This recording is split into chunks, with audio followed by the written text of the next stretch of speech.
Hey everyone. So this next project is going to be a photomontage illustration of a story or passage from The Golden Bough by James Frazer. This is a great work of anthropology, very influential. It is quite dated, and some of the ideas are no longer held true. It's certainly not as PC as we want it to be, but there are a lot of really amazing stories in this book that are very visual in nature and can really inspire great illustrations. So that's why we're doing it.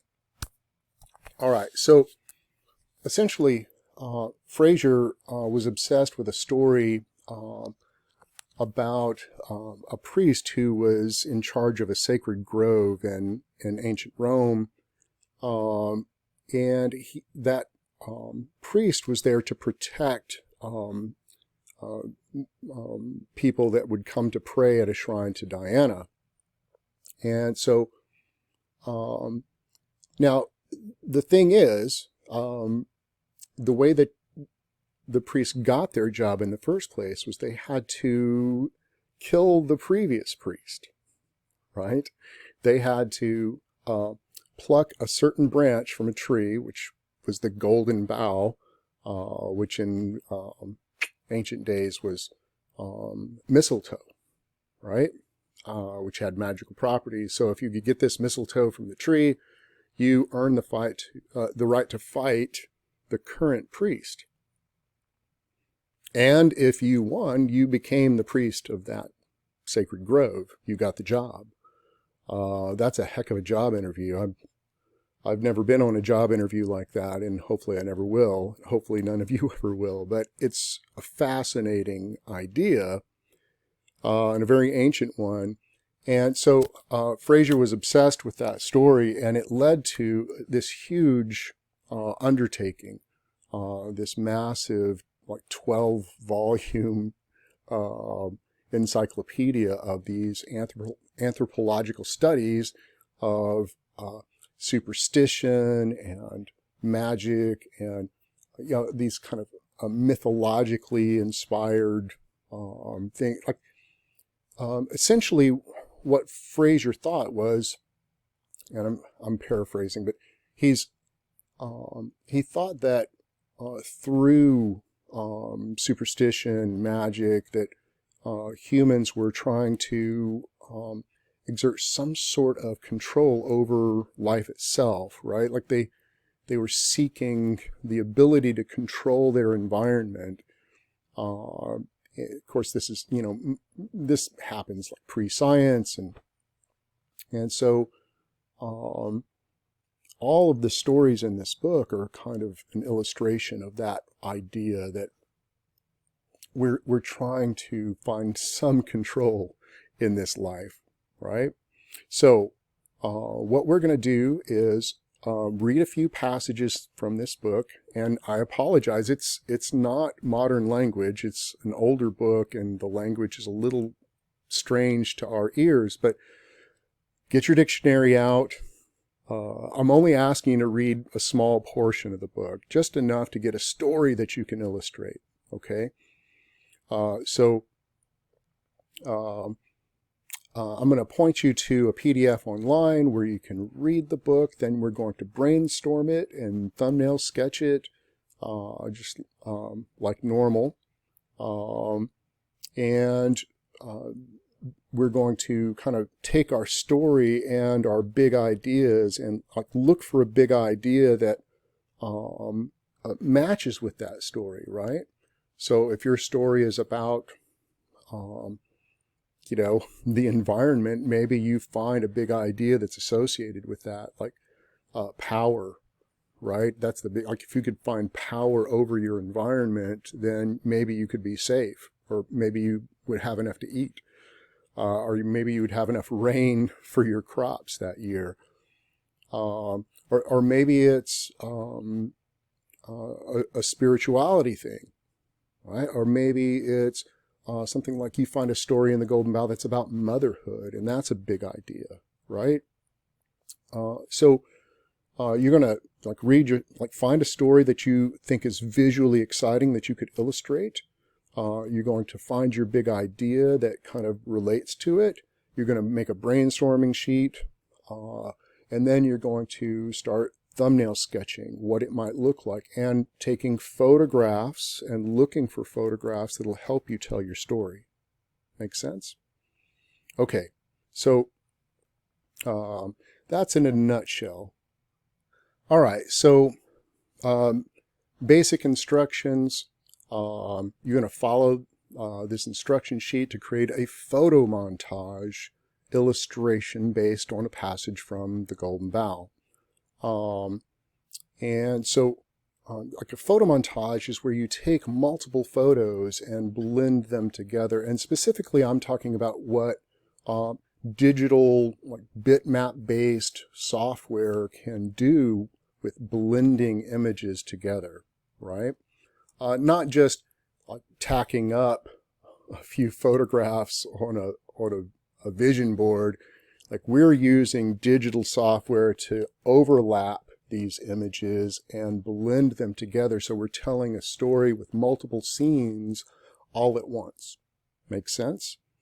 And so we can use blending modes and layer masks and the blend if function and other means of adjusting the opacity and transparency of these images so that we can see them simultaneously. All right, so that final design is going to be like photo-based imagery for the most part, right? So knowing how to adjust photographs, correct them, etc., is going to be important, and thinking almost cinematically, right?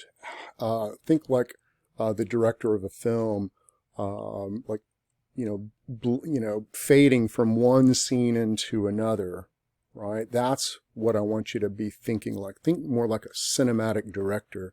Even though it's a still image, you're going to have several elements blending together, okay?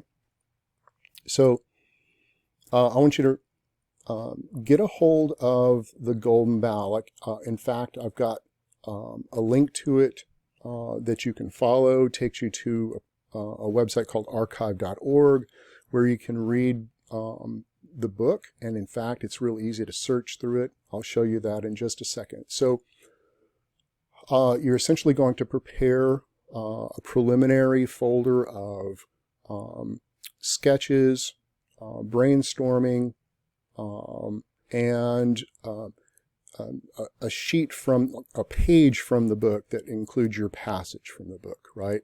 So instead of you gathering up examples of photomontage, I just want you to get that passage from the book. You can right-click that image from the PDF online and save it as a JPEG and put that in your folder.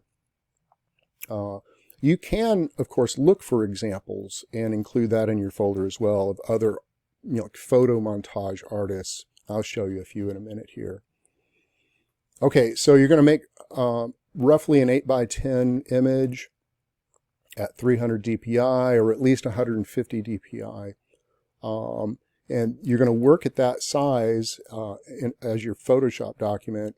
And then, when you turn it in, you'll adjust the pixel dimensions, reduce them, so it's easier to upload. Okay, so you're going to read through this carefully, consider all these parameters, all these suggestions, and, there are certain things in Photoshop that I'd like you to be familiar with that can help you make this thing. There's a list of deliverables. Your research folder, we will critique this in the near future, and then the final version. And there's a section here on using open source files in your projects that I want you to read and be familiar with. If you ever use somebody else's photographs to help you make your work, it's very important that you find the name of the photographer, the artist, you record the site where it came from, You need to know what license it's being shared under. So read that section. If you do use somebody else's work to help you make your project, you've got to document it in a Word document or a text file. All those sources of other photographers that you've borrowed from to put into your project. I'll expect you to turn that document in with your final project to let me know where these things came from. But again, I want to really encourage you to take your own photographs whenever possible. That's the best way to do this. Okay? All right. So in the project support materials folder, you're going to find a link to the Golden Bough on archive.org, right? You're also going to see a list of photomontage artists that I'd like you to take a look at to get some ideas about how to make these things. And there are some student examples here. I'll go through those here shortly with you. Okay, so if you click on this link to the Golden Bough, it takes you to a PDF that's online and on the Internet Archive, and you can literally flip through the pages to read it. I would suggest you go through this table of contents and take a look, see if there's something that kind of inspires you, that gets your attention, that you might want to take a look at more closely. And I would highly recommend that you read like the first chapter, or at least the first several pages of that first chapter, just to get an idea of what Frazer is talking about. He'll describe that that ancient ritual in Roman times around the priesthood of Diana at this sacred lake and this sacred grove. It's interesting and like visually exciting when you read it. And again, you may need to get out a dictionary because he uses some $5 words. Work through it. It'll be worth it for you. Okay. So I want you to also notice in archive.org that there's a search window here. Not the one at the very top. That's searching the entire Internet Archive. But within this text, you can click in this search window and type in something that you're interested in. It'll search the entire book and show you instances of it. So in this case, I typed in the search window the word wheel because I thought it might be fascinating to use something circular in the design. So and down here it gives you like little tabs of any page where that that word makes an appearance. So here's one. At Eisenach on the fourth Sunday in Lent, young people used to fasten a straw man representing death to a wheel, which they trundled to the top of a hill. Then setting it on fire, they allowed it to, allowed the figure and the wheel to roll down the slope. The next day, they cut down a fir tree. They tricked it out with ribbons and set it up in the plain.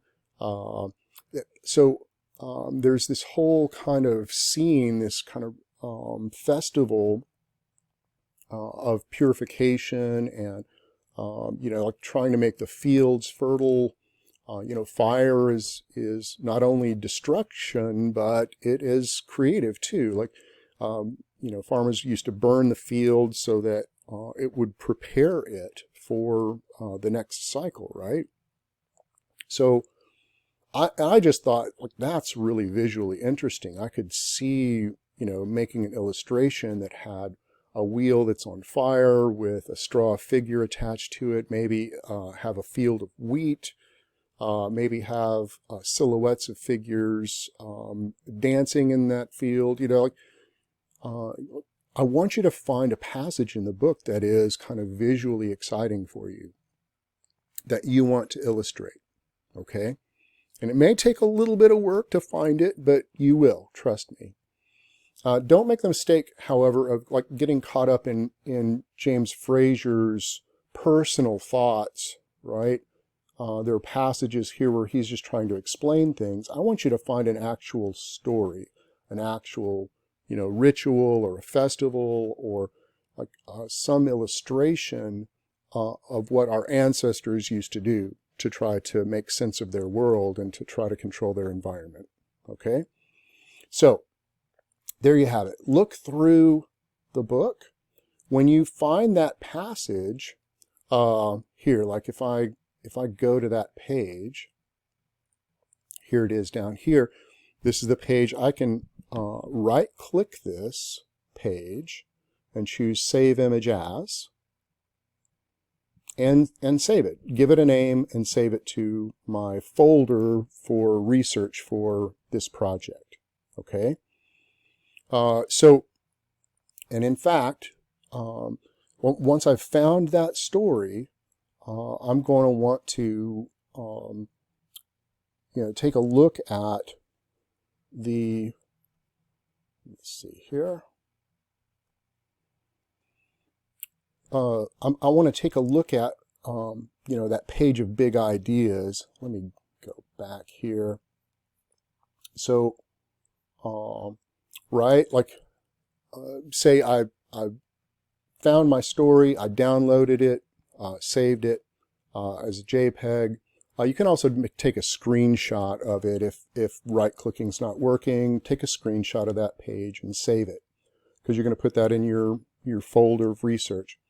All right, and so here's the list of big ideas and themes. Remember, I'm going to look through this list and try to find something that is associated with my story, right? So I might take a look at, maybe this is about, fertility, or maybe it's about spirituality. It's certainly about the cycles of nature.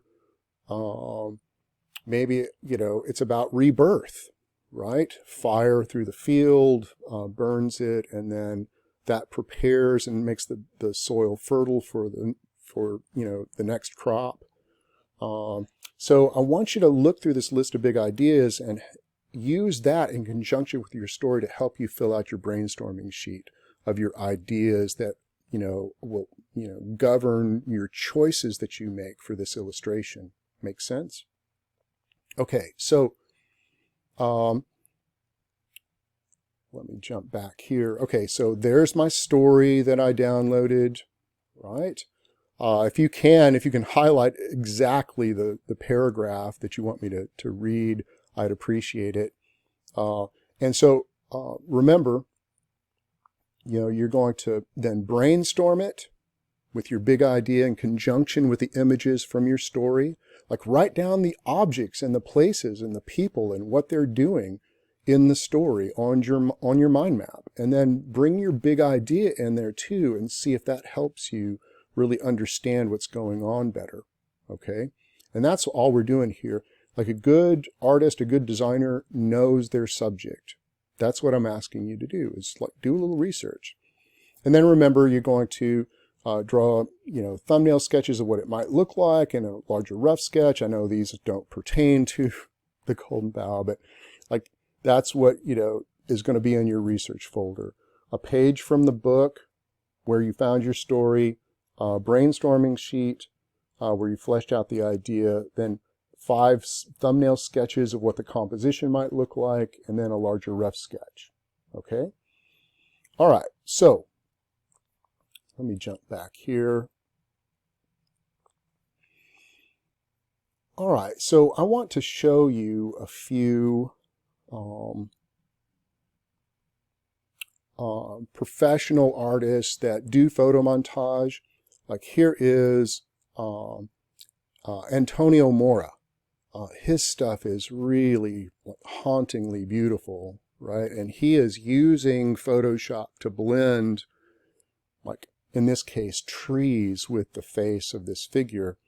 And this, it's just really beautiful and really simple. I want you to be, ambitious enough to have several objects to tell your story. Just 2 photographs I don't think is enough of a challenge for you. So it needs to be maybe a little more complex than this. Now, don't get me wrong. If you wanted to make a version that was really simple and show that to me also, great. But I want you to challenge yourself technically in Photoshop, okay? Right? Like here, like these are, photo montages where they're blends between like nature and textures and human features. And you can imagine like you could have like a close-up of a face as well as like figures in action in a setting with atmosphere around it, with texture. So I want you to really, take a look at these examples and see if they don't inspire you and your story and your big idea. Okay.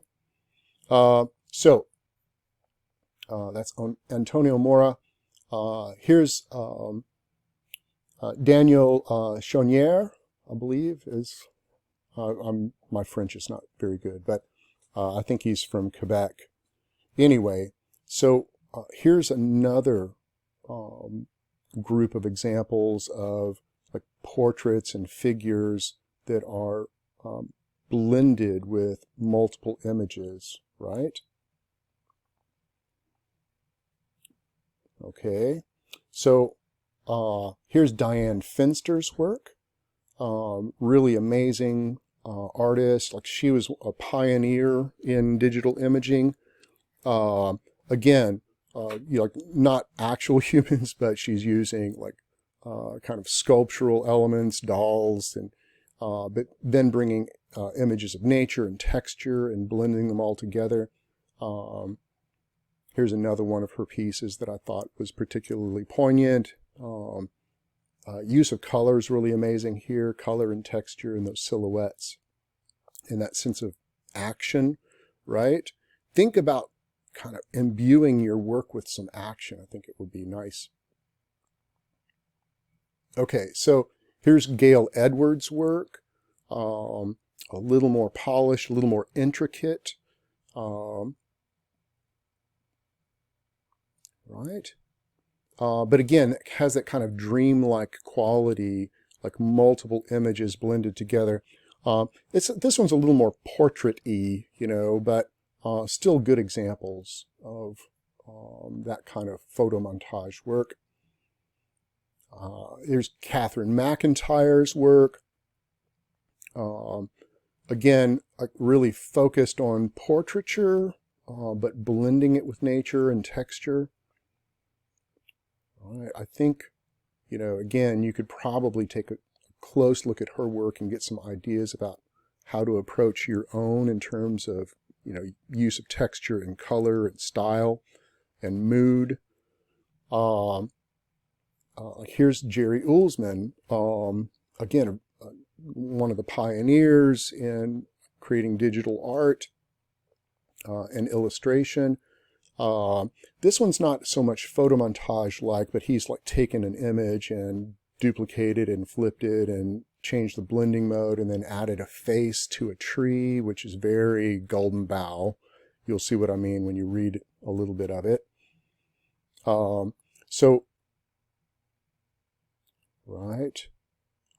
Take a look at his work. Just beautiful. And there are some pieces more than others that are really like photomontage, like where one image bleeds or blends into another, right?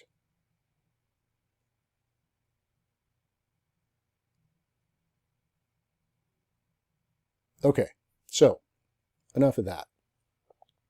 I want you to, again, remember, we're taking multiple images, multiple photographs. There's probably going to be, in some ways, less selecting this time, more like entire photographs that are then masked and blended. So I'm going to, jump over to Photoshop right quick, and if you can see, I think, I may be in the way of the layers panel here, but if you were to like add another photograph, which I may have to move this a little here, right? Add another photo, change its blending mode to something like screen, right? Like just letting photos overlap one another. Let me see if I can't. There we go. Like I can add a layer mask to this layer. Oops, wrong layer. Got to select the right layer. Add a layer mask, and you know, if I get a brush out, like a low flow brush, and I'm painting with black paint, I can like paint through this image to see the one beneath it, right? Or I can get the gradient tool out, and if I click and drag, I'll get a soft blend from one image into the other, right? So I want you to be thinking about, you know, using blending modes that you think, you know, help you tell your story and set the mood the way that you want it. Masking, again, like it could be that you use the blend if function. Like if you double click a layer, you can actually, you know, bring, you know, elements from the underlying layer through this layer, or hide like lighter elements from this layer.